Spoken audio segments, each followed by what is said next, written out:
Programme मुकाबले में खुशामदीद। मैं हूं रबिया एहसन और मेरे साथ मौजूद है आमिर मतीन। और आज के प्रोग्राम में जो टॉपिक्स हम शामिल करने जा रहे हैं उसमें सबसे पहले पंजाब इस वक्त दरियाए सतलुज, चनाब और रावी के सैलाबी रेलों से दो चार। 5 सितंबर तक मजीद बारिशों का इम्कान। पंजनत के मकाम पर शदीद सैलाब का खदशा। ऐसी सूरत हाल में आइंदा की हिकमत अमली क्या होनी चाहिए। उधर इस्लामाबाद हाईकोर्ट के अंदरूनी इख्तलाफात मंजर आम पर फुल कोर्ट इजलास से पहले 2 जजेस के खत सामने आ गए। जस्टिस बाबर सत्तार ने अदालती आज़ादी और बुनियादी हुकूक के तहफ़्फ़ुज़ पर सवाल उठा दिए, जबकि फुल कोर्ट इजलास में प्रैक्टिस एंड प्रोसीजर रूल्स 6-5 की अक्सरियत से मंजूर कर लिए गए। बलूचिस्तान और खैबर पख्तूनख्वा में दहशतगर्दी की लहर। क्वेटा के सरियाब में खुदकुश हमला। एडिशनल चीफ सेक्रेटरी दाखिला का कहना है कि बाज़ हालात काबू से बाहर हैं। बदकिस्मती से सूबे के तनाजुर में हर चीज़ पर कंट्रोल मुमकिन नहीं। नतीजतन बेगुनाह जानें ज़ाया हुई। उधर हुकूमत ने वजारत खजाना और तवानाई की मुखालफत के बावजूद माशिके से तारुजब्बा तक 477 किलोमीटर वाइट ऑयल पाइपलाइन मंसूबे पर डॉलर बेस्ड रिटर्न की मंजूरी दे दी। सियासी गर्मा गर्मी, अदालती इख्तलाफात और दहशतगर्दी की इस लहर में हालात कैसे काबू में आएंगे, इन तमाम मौज़ूआत पे बात करेंगे। और आमिर साहब, स्टार्टिंग फ्रॉम, वैसे तो हमने सैलाब पे बात करनी है। ज़ाहिर है इस वक्त जो पाकिस्तान में सूरत हाल बनी हुई है इसमें क्लाइमेट चेंज और सैलाब ही सबसे ज़्यादा रेलिवेंट है। लेकिन ये जो दहशतगर्दी का हमें सामना है, हमने ये क्वेटा में देखा, खुदकुश सरियाब रोड पर खुदकुश धमाका हुआ, जहाँ बाहक अफराद की तादाद 17 हो गई है। उस पर हमजा शफकात भी आज प्रेस कॉन्फ्रेंस कर रहे थे। क्या कहेंगे इस वाक़े पे? जी, ये तो हमारा एक किस्म का क्लिशे बन गया हुआ है कि मुल्क नाजुक मोड़ से गुजर रहा है, मगर मैं समझता हूँ इस वक्त वाकई नाजुक मोड़ से गुजर रहा है कि एक तो कुदरती आफात बहुत ज़्यादा हैं कि आप अफ़गानिस्तान में जलालाबाद के पास, पाकिस्तान अफ़गानिस्तान बॉर्डर के पास, हम गौर नहीं कर रहे हैं, 10 ज़लज़ले आ चुके हैं पिछले चंद दिनों में, जिनमें से अक्सर जो है वो 4 रिश्टर स्केल के ऊपर से ज़्यादा थे। एक ज़लज़ला जिसके झटके पूरे पाकिस्तान इस्लामाबाद में भी महसूस किया करे, वो 6 रिश्टर स्केल के ऊपर 6 का था, जो कि बहुत ज़्यादा है। तो एक तो ज़लज़ले आ रहे हैं, फिर नॉर्दर्न एरिया में ग्लाफ्स आ रहे हैं, सैलाब आ रहे हैं, बारिशें आ रही हैं, अर्बन फ्लडिंग आ रही है। बट साथ में मुल्क के अंदर जो हालात हैं दहशत गर्दी के जो है उस पर हम उतना फोकस सैलाब की वजह से नहीं कर पा रहे। मगर ये कल शाम को जो धमाका हुआ है कोयटा में शाहवानी स्टेडियम के करीब सरियाब को रोड के ऊपर जो है, ये बड़ी ही खौफनाक था और इसके बड़े ही कॉन्सिक्वेंसेस मज़ीद हो सकते थे। शुक्र है कि इसके अंदर जो है अख्तर मेंगल साहब और महमूद खान अचकज़ई इस जलसे के अंदर थे, वो जा चुके हुए थे, तो ये धमाका हुआ। इसमें बहरहाल 17 अफराद जो हैं जहाँ बहक हुए हैं और 14 अफराद मौका पर जहाँ बहक हो गए, 40 अफराद ज़ख्मी हुए। अब ये दाइश बताया जा रहा है कि क्लेम कर रहे हैं, जो कि बड़ी ख़तरनाक बात है कि पहले दाइश वाले और ये एक्सट्रीमिस्ट जो अलहदगी पसंद हैं, इनकी बताया था गठजोड़ हो गया हुआ है। ये जो नेशनलिस्ट हैं बलोच और पश्तून, महमूद खान अचकज़ई और अख्तर मेंगल, ये पाकिस्तान के आइन की बात करते हैं। इनके हुकूमत से, रियासत से, वफाक से इख्तलाफात रहते हैं, मगर ये पाकिस्तान के आइन के अंदर ही रह के सियासत करते हैं। तो इनकी हिफाजत करनी चाहिए और इनको चेरिश करना चाहिए। साथ में बन्नू FC हेडक्वार्टर के ऊपर जो है हमला हुआ है, 5 दहशतगर्द वहाँ हलाक हुए हैं और 6 एहलकार जो हैं वहाँ शहीद हुए हैं। लोअर किरम के अंदर जो है ये मुसाफिर गाड़ी पर नामालूम अफराद का हमला है, 5 अफराद जाँ बहक हुए हैं। तो ये मुतादर जो हैं KP बलोचिस्तान में ये हमले हुए हैं और बड़ी खौफनाक, इस पर तफसीलन बात करेंगे। अब आ जाते हैं सैलाब के। सैलाब भी नहीं, आफत मैं उसे कहता हूँ, क्योंकि ये मल्टीपल क्राइसिस है, मल्टीपल बहरान है कि ये जिस तरह ग्लाफ्स भी है, सैलाब, फ्लडिंग, रिवर्स फ्लडिंग है, अर्बन फ्लडिंग है, बारिशें हैं और इस मिला जुला के इस वक्त सूरत हाल है और ये थम नहीं रहा और ये आगे भी 10-15 दिन और नहीं थमेगा। ये पानी जो इस वक्त भी मौजूद है फॉर एग्ज़ाम्पल मराला में या रावी में, लाहौर के इर्द गिर्द जो है, इसको सिंध से निकलते निकलते कोटरी बराज से ये 15 के दिन लग जाएंगे। तो 15 दिन तक जो है अभी ये अजाब हमारे सर पे लटक रहा है। और थोड़ी सी खराबी से, एक खुदा ना खास्ता हेडवर्क्स के उड़ने से ये पहले ही वो क्राइसिस होता है, ये मज़ीद फैल जाता है। अब लेटेस्ट जो अभी चल रहा है कि हमने पीर वाले दिन ये कहा कि जनाब ये बिल्कुल बहुत खौफनाक है, चनाब रावी और सतलुज की सिचुएशन के चनाब के ऊपर मराला के ऊपर 8 लाख पानी की उससे गुजारा। और शुक्र है कि इंडिया में माधोपुर उनका हेडवर्क उड़ गया, उनके कई डैम उड़ गए। हमारे अभी तक जो है ये क्रेडिट चाहिए तमाम मुतादिद गवर्नमेंट को पिछले 5-10 साल में कि अंग्रेज़ों के बनाए हुए हमारे हेडवर्क्स और डैम किसी जगह वो जानों का ज़िया बड़ा हुआ, मगर कोई भी स्ट्रक्चर हमारा तबाह नहीं हुआ, वो अभी भी सॉलिड खड़े हुए हैं, क्योंकि उनके तबाह होने से अनकंट्रोलेबल जो है डैमेज हो जाता है। तो वो 8 लाख वो गुजारा, 2.5 लाख लाहौर से गुजारा, 3.5 लाख क्यूसेक जो है कसूर से गुजारा। और हम पीर से कह रहे थे कि अभी खतरा टला नहीं है, ये पानी दोबारा आएगा, क्योंकि बारिशें जो मकबूजा कश्मीर में, हिमाचल, इंडिया में आ रही थी, क्लियरली वो नज़र आ रहा था। ये कहना बंद कर देंगे, भारत ने वो दोबारा पानी छोड़ दिया, इतला नहीं दी। हफ्ते की फोरकास्ट है, उनके टीवी पे भी चल रही हैं। और उनके यहाँ जो मुश्किलात हुई हैं, उनके यहाँ जो तकलीफ हुई हैं, वो बहरहाल कुछ गम साझे होते हैं, उसके मुतालिक भी बात करेंगे। अब लेटेस्ट सिचुएशन ये है कि चनाब के ऊपर जो पहला रेला था वो तो आहिस्ता आहिस्ता स्लो डाउन होके इस वक्त जो है त्रीमो की तरफ 2,75,000 है, लोअर लेवल का फ्लड है। कादराबाद में बिल्कुल कम हो गया है, खानकी में अब जो है मौजूदा कि आज रोज़ के रोज़ तकरीबन मराला पे 5 लाख क्यूसेक पानी दोबारा आया है और अभी भी स्टडी है, आ रहा है। और इस वक्त जो लेटेस्ट है, अब क्योंकि पानी आगे जा रहा है तो 4,65,000 क्यूसेक बताया जा रहा है। ये खानकी की तरफ बढ़ रहा है जहां 5,64,000 है। कादराबाद में भी 5 लाख है। ये दोबारा जो पिछला रेला गुजर गया है उसके पीछे पीछे जा रहा है, क्योंकि इर्द गिर्द गाँव में पानी जा चुका हुआ है, तो इसलिए ये वाटर रिवर चैनल में ही रह रहा है। ये एक अच्छी बात है, मगर बहरहाल ज़मीनें जो है पहले ही पानी जज़ब कर चुकी हुई हैं, मज़ीद एब्जॉर्ब नहीं कर सकती, सेचुरेटेड हैं टोटली। तो ये पानी बहरहाल जा रहा है। उसके बाद जो रावी है वहाँ पे भी अभी दोबारा 85,000 का वो आया है।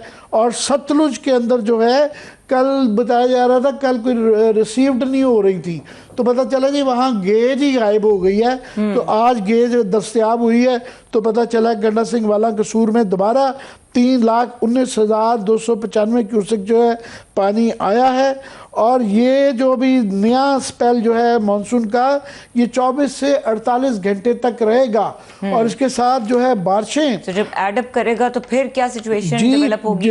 एडअप करेगा। और बारिशें जो है ना इस वक्त इसके साथ बेताशा, ये तमाम ही जनूबी शहरों के अंदर, पंजाब के और सिंध के अंदर भी जो है, लाहौर, गुजरांवाला, सियालकोट और सिंध के शहरों के अंदर और गिलगित बल्तिस्तान के अंदर बारिशें हो रही हैं और मजीद होंगी। जी आमिर साहब, हाँ जी जी जी जी जी मैं क्विकली ये बता दूं कि ट्रेनों का सिलसिला भी रुक रहा है। खानेवाल में जो है तो फैसलाबाद का सेक्शन जो है मुअत्तल हो गया है। ये दिखाया जा रहा है कि पानी बिल्कुल जो है ट्रेन की पटरी के तक पहुंच गया है। जी आप मेरा कॉरेस्पॉन्डेंट साहब को ले लें। जी बिल्कुल, हमारे साथ मौजूद है। हम थोड़ा सा जो इस वक्त सिचुएशन है कसूर में, उसके बारे में जानेंगे। नुमाइंदा 92 न्यूज़ तनवीर शाहिद साहब, उनको वेलकम करेंगे। और साथ ही हमारे साथ professor Kings college London doctor Danish Mustafa मौजूद हैं, उनको भी शामिल गुफ्तगू करेंगे। अस्सलाम वालेकुम। अस्सलाम वालेकुम जी। जी शाहिद, मैं आपसे पहले कहूँगा डॉक्टर साहब के पास जाने से पहले कि कसूर में पहले ही वहाँ से 3.5 लाख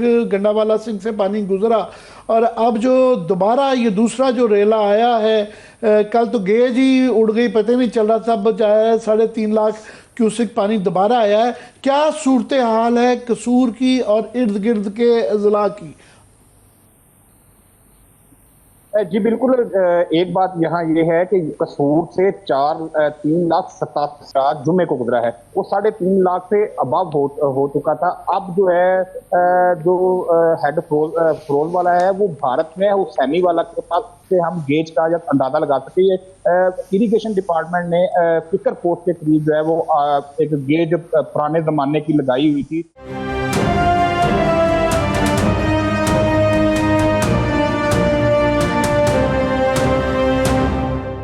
डॉक्टर साहब, आप जो है क्लाइमेटोलॉजी को और मौसमियाती तब्दीली को बिगर कैनवस के ऊपर स्टडी करते हैं। इस वक्त जो है ये पूरे खित्ते के अंदर ये बड़ा ही अनयूजुअल 100 साल के रिकॉर्ड टूट रहे हैं। 200 400 मिलीमीटर नॉर्मल से बारिशें हो रही हैं। और हमारे यहाँ एक तरीकाकार होता है, सिंप्लीफाई कर देते हैं कि जी भारत ने आबी हमला कर दिया और हमें इतना नहीं दी, जबकि रिपोर्टें आ रही हैं, उसकी तफसील बाद में शेयर करेंगे कि भारत के अंदर जो है ख़ास तौर पे ब्यास और सतलुज हमारे यहाँ तबाही लाने से पहले 100 किलोमीटर की तबाही उनके अपने यहाँ आ रही है। जी तनवीर रुके ज़रा, डॉक्टर साहब से मैं बात कर रहा हूँ अभी।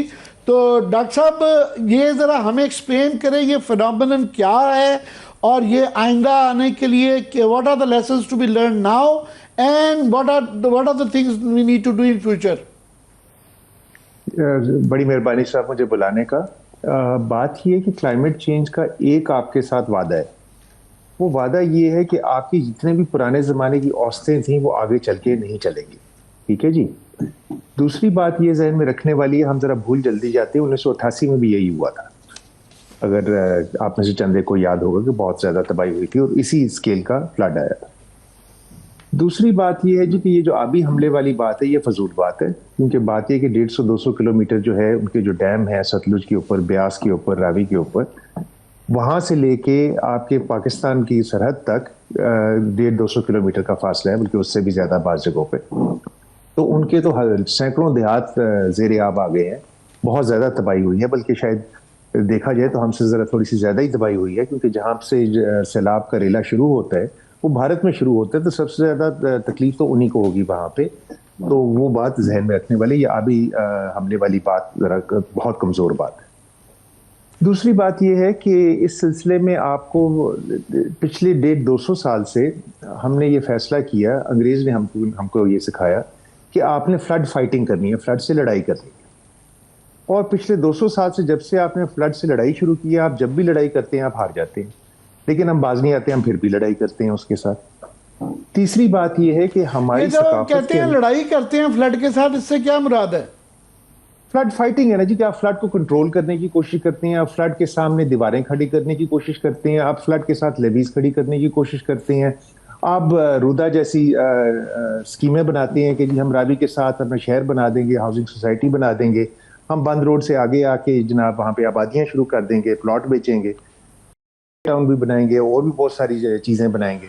मतलब चैनल्स को मजीद खोलने और की बजाय, पानी को फैसिलिटेट करने की बजाय पानी को रोकने की, नेचर के रोकने की करती जाती है, के खिलाफ चलने की कोशिश करती हैं। तो जाहिर है फिर उससे तो नुकसान हो गई, क्योंकि बात यह है कि आपके जो दरिया हैं, हमारा पाकिस्तान इन दरियाओं का मरहून मिन्नत है। आपकी जो सबसे पुरानी सिविलाइजेशन इंडस वैली सिविलाइजेशन है वो इसलिए कि फ्लड्स आते थे, फ्लड्स के साथ अपने सिल्ट लेके आते हैं। सिल्ट जब आपके इन प्लेन्स के ऊपर पड़ती है तो जरखेजी में इजाफा होता है और वहाँ से आप अनाज उगाते हैं और एक दुनिया चलती है। ये जब फ्लड्स जो थे आज से 150-200 साल पहले तक, और आज भी रूरल इलाकों में अक्सर तौर पे इनको बड़ी एक नेमत के तौर पे समझा जाता है, क्योंकि जब भी फ्लड आता है, लो लेवल फ्लड आता है, तो वो सिल्ट डिपॉजिट करता है और अगले 4-5 साल तक फार्मर को फर्टिलाइजर की जरूरत नहीं पड़ती। तो मेरे कहने का मकसद है कि कसूर फ्लड का नहीं है, ये उसकी इंटेंसिटी जो है वो इस वजह से बढ़ गई है कि भारत में भी वही काम हो रहा है जो कि यहाँ पे हो रहा है, कि हमने उसका दरिया का रास्ता तंग कर दिया। तो क्लाइमेट चेंज जब आ गई है तो क्लाइमेट चेंज का ये है कि जितनी भी आपने पुरानी एवरेजेस बनाई हुई हैं, जिसको आप नॉर्मल समझते हैं, वो नॉर्मल आगे चल के नहीं रहेगा। तो लिहाजा आप जो भी अपनी डेवलपमेंट आगे चल के कर रहे हैं वो इस नुक्ता नज़र से करें कि जनाब हमने दरिया को मैक्सिमम रास्ता देना है, और फ्लड के जो फवायद होते हैं, मिसाल के तौर पे उससे जो सिल्ट आती है, उससे जो ग्राउंड वाटर रिचार्ज होता है, उसको मैक्सिमाइज करना है। अलमिया ये है कि हम उसका उल्ट करी जा रहे हैं, और नहीं, रोकने की बजाय मैनेज करना चाहिए। आप रिजर्वायर्स बना सकते हैं, बैराजेस बना सकते हैं, झीलें बना सकते हैं, ये काम किया जा सकता है। पर मैं ज़रा क्विकली ज़रा बता दूं लोगों के लिए कि ये जो भारत वाला इल्ज़ाम फ़ौरन होता है, हिमाचल प्रदेश में रिकॉर्ड बारिशें इस दफ़ा हुई हैं, 100 साल के रिकॉर्ड टूटे हैं और डैमों में कोई गुंजाइश नहीं रही है, और रावी और सतलुज ओवर फ्लो कर गए।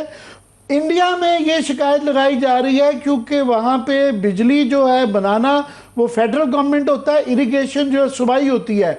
वो इंडियन पंजाब वाले शिकायत वफाक को लगा रहे हैं अपने कि आपने हमें बर वक्त इतला नहीं दी और आपके बने हुए स्ट्रक्चर जिस तरह के माधू डैम के जो है हेडवर्क जो है उसके गेट उड़ गए, तो उनके यहाँ अपनी लड़ाई चल रही कि आपने हमें इतलाई नहीं दी और बर वक्त नहीं दिया और पैसे नहीं दिए। प्लीज़ जारी रखिएगा डॉक्टर साहब। अच्छा जी, अब मैं इस सिलसिले में अर्ज करूँ कि पहली बात यह कि बहुत बड़ी गलती है हमारा ये सोचना कि डैम फ्लड को रोक सकते हैं। डैम फ्लड को नहीं रोक सकते। डैम निचले दर्जे के फ्लड को रोक सकते हैं, दरमियानी दर्जे को शायद रोक सकते हैं, लेकिन ऊंचे दर्जे के फ्लड को दुनिया का कोई डैम जो है नहीं रोक सकते। इनफैक्ट इफ एनीथिंग, जो डैम होते हैं वो उन फ्लड पीक्स को वर्सन कर देते हैं कि वो पानी स्टोर करते रहते हैं और जब वो बिल्कुल पानी सर से ऊंचा हो जाता है तो फिर एकदम सब को खोल देते हैं। आपको 1992 का फ्लड याद होगा, 1992 का, जब आपका मंगला डैम जो है जाने लगा था तो उन्होंने एकदम सारे गेट खोल दिए थे और जेलम के अंदर बेहद नुकसान हुआ था। और यही बात इंडिया में बार बार यही बात होती है क्योंकि डैम फुल हो जाते हैं, क्योंकि स्टैंडर्ड ऑपरेटिंग प्रोसीजर उनका ये है कि 20 अगस्त को डैम फुल होना चाहिए। तो 20 अगस्त के बाद से जब से ये सैलाबी रेलें आने शुरू हुए हैं तो डैम फुल होते हैं, तो जाहिर उन्होंने तो सारे गेट खोलने हैं, तो वो डैम से बिल्कुल ज्यादा नुकसान होता है बनिस्बत इसके कि आप डैम को रोक सकें। दूसरी बात यह कि जहां तक आपका अर्ली वार्निंग का सिस्टम, आपकी बात बिल्कुल ठीक है कि ये बेहद एक कोताही है हमारे मुल्क के अंदर भी और इंडिया में तो है ही है। हम अपने मुल्क की बात करते हैं, इंडिया का बाद में देख लें, वो उनका मसला है, वो अपने लोगों को देखें। बात यह कि आपके सारे पाकिस्तान के अंदर 82 वेदर स्टेशन है, सिर्फ नेपाल के अंदर 360 वेदर स्टेशन है और मेरे ख्याल से लंदन के अंदर शायद 10,000 स्टेशन हो। वजह इसकी ये है कि हर स्कूल के अंदर एक वेदर स्टेशन लगा हुआ है। मिसाल के तौर पे जरूरत इस बात की है कि आप अर्ली वार्निंग का ना सिर्फ ये हो कि आपके पास वेदर स्टेशन हो, बल्कि साथ ही साथ लोगों का उसके ऊपर इत्मीनान भी हो और आपके पास एक तरीकाकार भी हो कि जो इंफॉर्मेशन है आप किसी को पहुंचा सकें। अभी मैं आपकी रिपोर्ट के अंदर ही सुन रहा हूँ कि जी 2.5 लाख क्यूसेक, तो 50 लाख क्यूसेक, तो 10 लाख क्यूसेक, तो 20,000 क्यूसेक। इस क्यूसेक का मतलब क्या है? आप ये लफ्ज तो बार बार इस्तेमाल कर रही हैं। किसी आप में से, आपके स्टूडियो में किसी आदमी को पता है कि मैं 2-4 दिन से जिक्र कर रहा हूं कि एक क्यूसेक के अंदर 28 लीटर पानी पर सेकंड जो है वो गुजरता है और 1 लाख क्यूसेक जब कहते हैं उसका मतलब 28 लाख लीटर पानी पर सेकंड जो गुजरता है। प्लीज जारी रखिएगा। चलिए, अब मैं यही आपसे अर्ज करूंगा, मिसाल के तौर पर कि लेई में कल 20,000 क्यूसेक पानी आ रहा है। इसका क्या मतलब? एक आम आदमी जो बैठा हुआ है गोल मंडी के अंदर, उसको आप कहेंगे जी 20,000 क्यूसेक पानी आ रहा है, आप अपना बचाव करें, इसका क्या मतलब है? उसको नहीं समझ आएगी। उसको जब समझ नहीं आएगी तो वो उसके ऊपर एक्शन कैसे करेगा?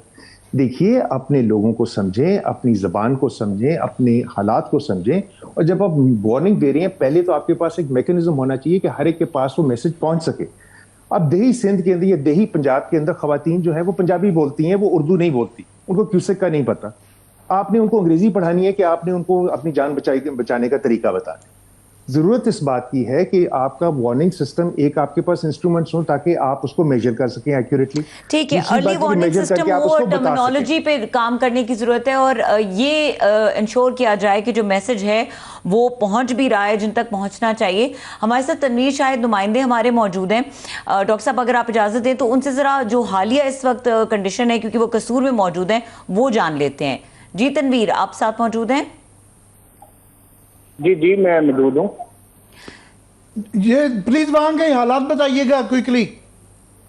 जी, हालात जो है इस वक्त जो है वो सतलुज के अंदर पानी की सूरत हालत मजीद जो है वो बढ़ती जा रही है। इस वक्त जैसे आपने दिन पहले बताया 3,19,000 से ज्यादा जो है वो पानी का रेला जो है वो गुजर रहा है। मगर यहाँ सूरत हाल ये है कि जब ये किकर पोस्ट के करीब, क्योंकि हेड जो गंडा सिंह वाला जो है जिसे फिरोज हेड कहा जाता है वो भारत के अंदर है, उससे पहले जो किकर पोस्ट पर जो हमारी गेज लगी हुई है जो कल ठीक की गई है, जिससे अभी हमें जो है वो डाटा दिया जा रहा है, वहां से जो है इंडिया ने खुद ही जो है वो 2 से 3 जगह जो है वो हिफाजती बंद तोड़ के पाकिस्तान की तरफ जो है वो पानी किया है, जहां से पानी अब डिवाइड हो रहा है और ये पानी मुतअद्दिद हाथ को जो है वो उसके अंदर दाखिल हो रहा है और उसकी फसलों को जो है वो तबाह कर रहा है। अगर मजीद पीछे से पानी आता है और ये वेला जो है वो 4 लाख क्यूसेक तक जाता है तो मैं आपको यहाँ ये पहले बता रहा हूँ कि ये पानी जो है वो शहर की हदूद की तरफ आएगा और मजीद जो है वो ये प्लांट डिप्टी कमिश्नर बना चुके हैं। अभी उन्होंने जो है वो इस हवाले से हमसे बात भी की है कि हमें ब्रीच करना पड़ेगा, हमारा जो आरबी दफाई बंद है उसे ब्रीच करना पड़ेगा मुख्तलिफ मकामात से, ताकि शहर को जो है वो बचाया जा सके। अब सूरत हाल यही है कि क्योंकि कैच एरिया में बारिशें बहुत ज्यादा हो रही हैं, बारिशों की वजह से पानी जो है वो बढ़ेगा और मजीद भी जो आएगा। अभी जो है अलर्ट भी है और अलर्ट जो है वो रोज पीडीएमए की तरफ से आ रहा है।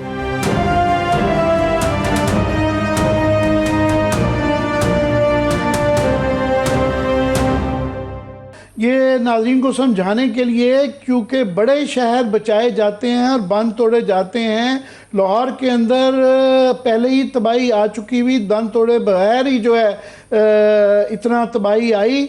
कसूर जो है शहर, वो बड़ा शहर है, वो अभी तक बचा हुआ था, 3-4 लाख का रेला गुजर गया था, मगर अभी वहाँ से मज़ीद जो है उतना ही पानी आ गया है। सो ये देखना होगा कि वहाँ से बंद तोड़ना है। मगर डॉक्टर साहब, ये जिस तरह आप अभी बात कर रहे थे कि in this day and age वो हमारे जैसे जूनियर, मैं रिपोर्टर रहा हुआ हूँ, तो मौसम को इंटरप्रेट करना उनकी तमाम वेबसाइट्स पे मौजूद होता है। 5-5 दिन का डेटा होता है कि किस जगह कितनी मिलीमीटर बारिश हुई है। उसके लिए ऑफ कोर्स ये वेदर स्टेशंस और ये मॉनिटरिंग स्टेशंस होने चाहिए, मगर हर कुछ इंटरनेट पे अवेलेबल है, टू एंड टू फॉर किया जाए। प्रॉब्लम यहाँ आता है कि इंडिया अपना करता है, पाकिस्तान अपना करता है, जबकि weather is a regional phenomenon. क्या कहेंगे जनाब? आप अपने स्मार्टफोन के ऊपर ना चुप करके गुरदासपुर का या अमृतसर का या हरियाणा का या किसी अपना पंजाब का लगा लिया करें वेदर स्टेशन, आपको इंफॉर्मेशन मिल जाएगी। आप क्यों उनका इंतजार करते रहते हैं? सब कुछ अवेलेबल है। मतलब आप खास वो आपको चिट्ठी पत्र लिख के बताएं कि जनाब ये इतना पानी आ रहा है, भाई आपके पास सारा वेदर डेटा है, सारा कुछ है, आप मॉडल करके आराम से बता सकते हैं कि क्या हो सकता है। ये पुराना जमाना तो नहीं है, हर एक के हाथ में फोन है जिससे वो पता चल सकता है। तो एक बात तो ये हो गई, ठीक है ना जी। और इससे पहले जो आपने सवाल किया था कि जी कैसे हो सकता है, सबसे बड़ी फ्लड मिटिगेशन स्ट्रैटेजी, सबसे इफेक्टिव फ्लड मिटिगेशन स्ट्रैटेजी होती है वेटलैंड्स को रिस्टोर करना। वेटलैंड से मुराद है जो आपका दलदली इलाका होता है, वो दलदली इलाके हमने सारे एलिमिनेट कर दिए। अब आपके पाकिस्तान के अंदर जहाँ पे भी फ्लड हिस्टोरिकली आया है, रूरल एरियाज में इन पर्टिकुलर, वो होता है कि आपको इंफ्रास्ट्रक्चर बचाने के लिए आपको बंद उड़ाना पड़ता है। राइट बैंक के ऊपर जो बंद होता है, 23 जगह है पाकिस्तान के अंदर जहाँ पे आपको बंद आर्मी इंजीनियर्स के साथत से उड़ाना पड़ता है, क्योंकि अगर वो नहीं उड़ाएंगे तो आपका बिराज उड़ जाएगा, जैसे कि माधोपुर बिराज उड़ गया। उन जगहों पे ऊपर जगह हैं कि जहाँ पे लोग भी कहते हैं कि यार खुदा के लिए आप हमें हर चंद सालों के बाद आप जेरे आप कर देती हैं अपना बंद उड़ा के, आप इस जगह को हमें किसी और जगह पे भेज दें और इस जगह पे आप वेटलैंड बना दें जैसे भी है, ताकि पानी वहाँ पे अब्जॉर्ब हो जाए। अल्टीमेटली वही मैंने जैसे आपसे अर्ज किया ना कि आप सैलाब से लड़ नहीं सकते, आप लड़े नहीं, आप उसको जगह दें, आप उसके साथ रहना सीखें। हम 6000 साल से उनके साथ रहने आए हैं। ये पिछले 100 साल से हमें क्या मसला पड़ गया कि हमने जनाब फ्लड के साथ लड़ाई शुरू कर दी, जो हमारे लिए एक रहमत होती थी, इतनी बड़ी जहमत कैसे बनी? डॉक्टर साहब, वो हमारे यहाँ जो आप जिसे कह रहे हैं ना दलदली इलाका जो है, अंग्रेजी में उसे स्वाम्प कह देते हैं, हमारे पंजाब में उसको बेला कहते हैं, और जनूबी पंजाब में और सिंध में कच्चे का इलाका कहते हैं। कच्चा का अभी भी सिंध के अंदर खास तौर पे 16 लाख की आबादी है, और ये जो 8-9 लाख क्यूसिक वहाँ जाता है, 10 से 12 लाख क्यूसिक तक जो है वो एब्जॉर्ब कर लेता है कच्चे का इलाका। मगर पंजाब के जो सेंट्रल दरिया हैं वो उनके, आप सही कह रहे हैं, बेले बहुत श्रिंक हो गए हुए हैं। जी बिल्कुल स्लिम भी हो गया। मुझे याद है कि अर्ली 90s के अंदर आपकी सरकार ने सिंध के अंदर भी कच्चे के इलाके के अंदर अलॉटें की थी लोगों को। आज भी अलॉटें होती हैं। बेले का जो पंजाब में काम हुआ है वो सिंध के अंदर भी बतवातर काम हुआ। सिंध के अंदर एक रिवराइन फॉरेस्ट होता था जो कि एलिमिनेट किया गया बड़ी सिस्टमेटिकली। खैर वो तो हमारी माजी की गलती है ना, लेकिन उन गलतियों का अजाला होना चाहिए ताकि हम दरिया को जगह दें। दरिया के हमें रिस्पेक्ट होनी चाहिए। वो कि आज मैं एक प्रोग्राम देख रहा था कि जी रावी और लाहौर एक दूसरे के बगैर नहीं रह सकते, लेकिन लाहौर को अब फिक्र नहीं है रावी की। लाहौर का किबला अब DHA और उस बेदिया की तरफ चला गया, उसका रावी के साथ अब कोई ताल्लुक नहीं रहा, जो कि बड़ा जुल्म है। जब तक लोगों को अपने दरियाओं से प्यार नहीं होगा, उनके साथ समझ नहीं होगी, उनके मिजाज का अंदाजा नहीं होगा, तो फिर इस तरह के काम होंगे और फिर उसके बाद फिर जो नुकसान है वो आपके सामने है। जी बिल्कुल सही कह रहे हैं कि लाहौर जो है शुक्र अदा करें कि हम ये पानी रावी का सतलुज ब्यास इंडिया को दे चुके हुए हैं। तो 10-20 साल बाद अगर पानी आ गया है तो ये शुक्र है। होना ये चाहिए था कि हम इसको स्टोरेज बना सकते, झीलें बना सकते, क्योंकि एक तो लोग कंफ्यूज हो जाते हैं। डैम जो है वो पहाड़ी इलाकों में ज़्यादा होते हैं जहाँ ज़रा फ्लो हो नॉर्थ टू साउथ। ये जो प्लेन्स हैं, इस वक्त जो सैलाब है वो पंजाब के प्लेन्स में हैं जहाँ बैराजेस होते हैं, और यहाँ आप प्लेन्स के ऊपर जो है स्टोरेज झीलें अगर हमने इंतज़ाम कर लिया होता तो इस पानी को, जिस तरह डॉक्टर साहब फरमा रहे हैं, सिल्ट जो है आती है उसको यूज़ करते हैं। मगर डॉक्टर साहब जब ये सिल्ट बहुत ज़्यादा इसका पानी का फैलाव होता है तो उससे फिर जो है 4-5 साल अगले तो चलें ठीक है सिल्ट आ जाएगी, मगर इस साल जो है वो इंडिया में मैं देख रहा था कि वो बता रहे हैं कोई 3-4 लाख एकड़, हमारे यहाँ शायद अभी हिसाब नहीं आया, मगर लाखों एकड़ में बेताशा फसलें 30-30% जो है राइस, ये इसकी तफसीलात मैं बाद में बताऊंगा, वो नुकसान हो जाता है। उसका क्या करें?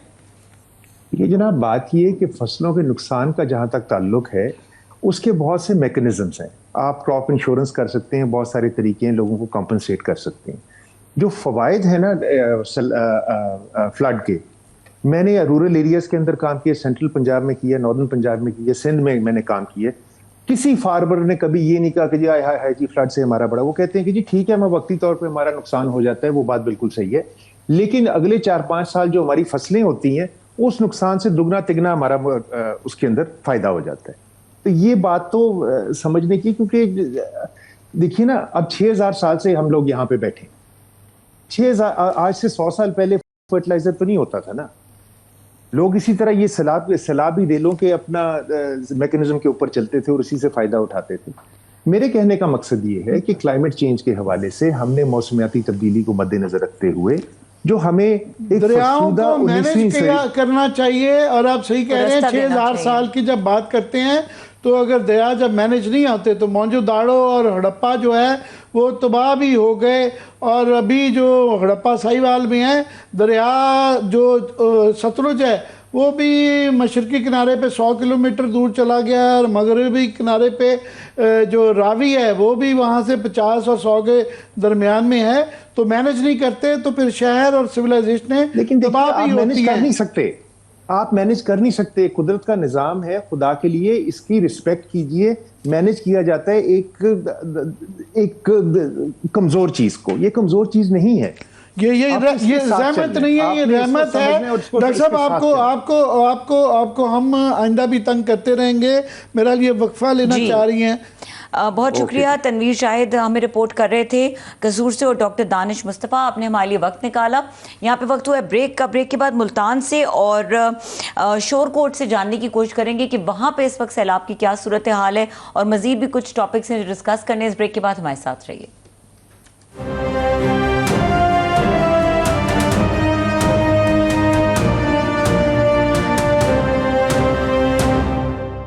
Welcome back. और हमारे नुमाइंदे हमारे साथ मौजूद हैं। शोरकोट से मियाँ शफीक हमारे साथ मौजूद हैं, ब्यूरो चीफ फैसलाबाद, और जबकि मुल्तान से हमें ज्वाइन करेंगी बिस्मा कदीर। इन दोनों से जानेंगी कि इस वक्त सैलाब की क्या सूरत हाल इन इलाकों में।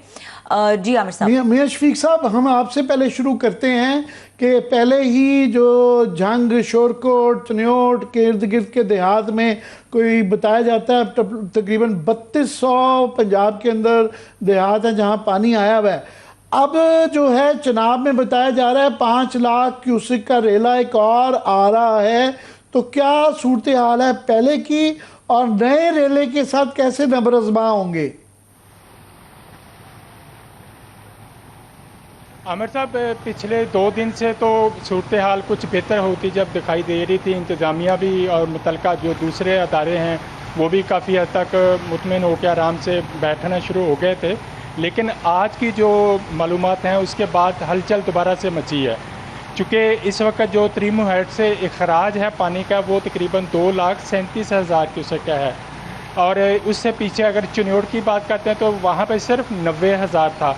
लेकिन अब जो कोट मोमन तक नया रेला पहुंच चुका है वो 5 लाख से ऊपर तक का है। बताया ये जा रहा है कि अगले 36 घंटों में वो झंग ज़िले में दाखिल हो जाएगा। तो आज इंतज़ामिया ने नए सिरे से काम शुरू किया है, अलर्ट जारी किया है।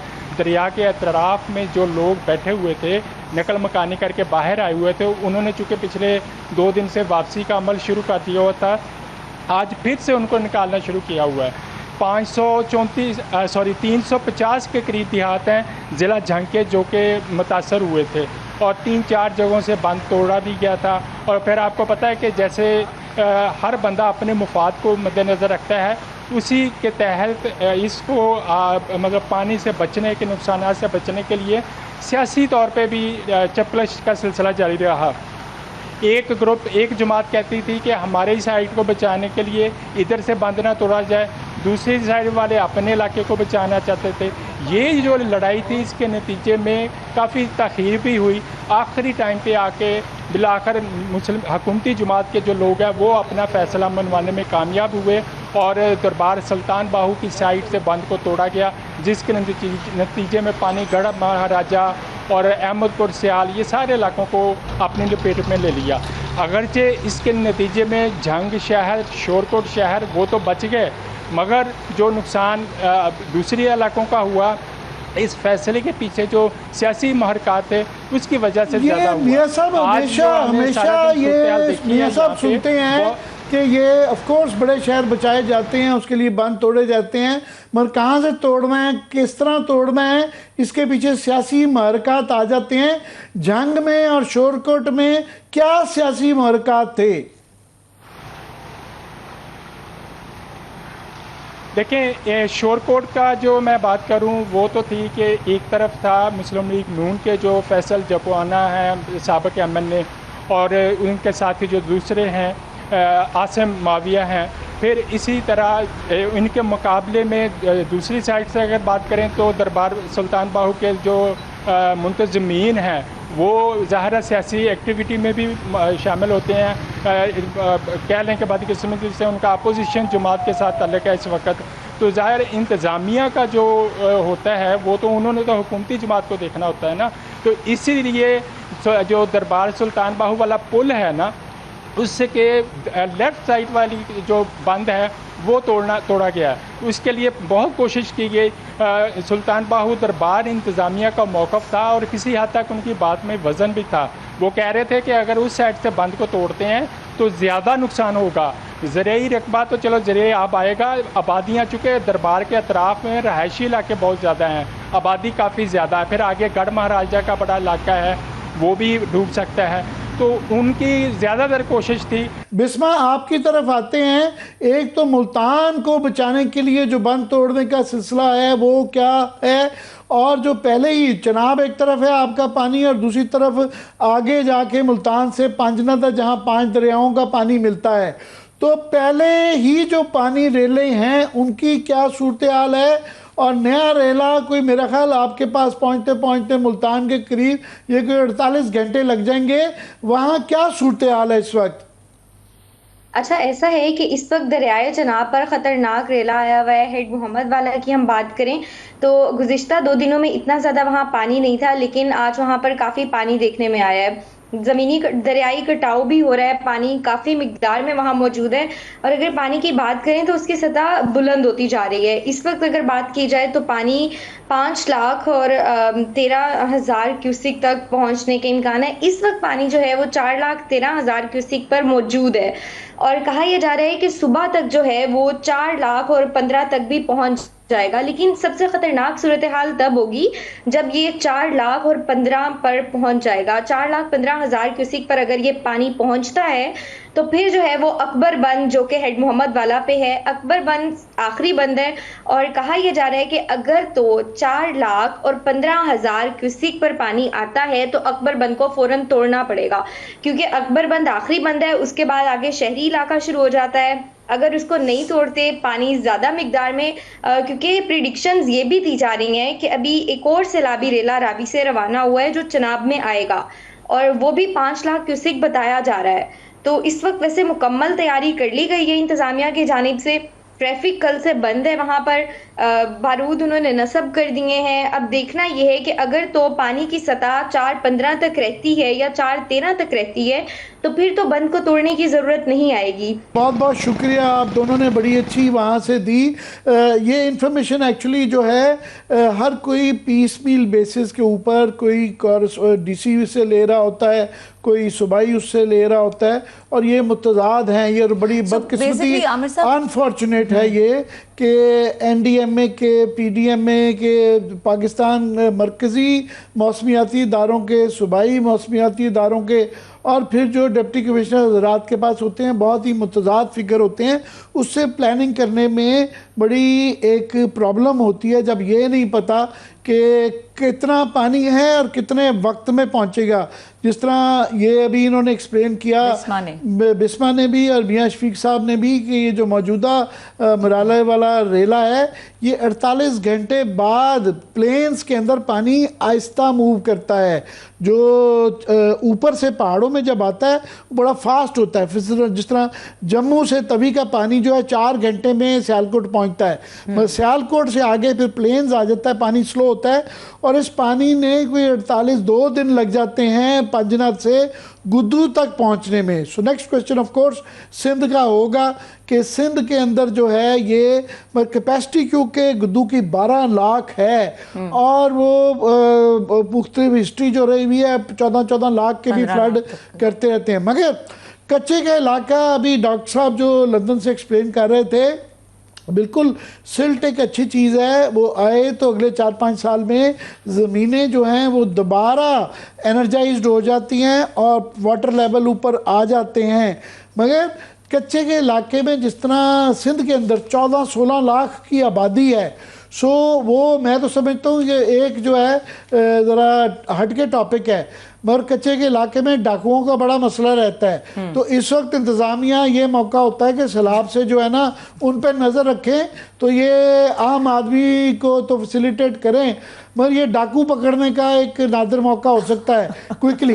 मगर मैं ज़रा क्विकली अगर जो है कि ओवरऑल ये ओवर द ईयर्स ठीक है, इसका फसलों पे अच्छा असर पड़ेगा कि पानी एनर्जाइज्ड हो गए हैं, रिजर्वायर एनर्जाइज्ड हो गए हैं, ज़मीनें एनर्जाइज्ड हो गई हैं। मगर फिलहाल फसलों की हो गई है आमिर साहब, इसका क्या होगा, जिसकी तो फिगर्स बड़ी अलार्मिंग है। जी, ये अभी लोकल हमारी तो नहीं आई, मगर ब्लूमबर्ग की रिपोर्ट जो आई है उसके मुताबिक जो है आपकी जो धान की फसल है, पानी चावल की, वो 60% 4 से 4.5 बिलियन डॉलर की हमने पिछली दफ़ा हमी एक्सपोर्ट्स को और ग्रोथ रेट को, और एग्रीकल्चर जो कि ओवरऑल 13% डाउन था, चावल बचा गया था। सो इस दफ़ा ये सारी चावल की बासमती की बेल्ट हमारी भी, और बाय द वे इंडिया में भी पूरी बासमती बेल्ट जो है वो तबाह हो गई है। तो ये 60% के अभी के फिगर ब्लूमबर्ग दे रहा है कि चावल के, 30% वो कह रहे हैं गन्ने की पैदावार ज़ाया हो चुकी हुई है, कपास की जो पैदावार 35% है। जी बिल्कुल आमिर साहब, इसी पॉइंट पर प्रोग्राम का इख्तिताम करेंगे। वक्त खत्म हो गया है, देखने के लिए शुक्रिया, इजाज़त दीजिए, अल्लाह हाफिज़।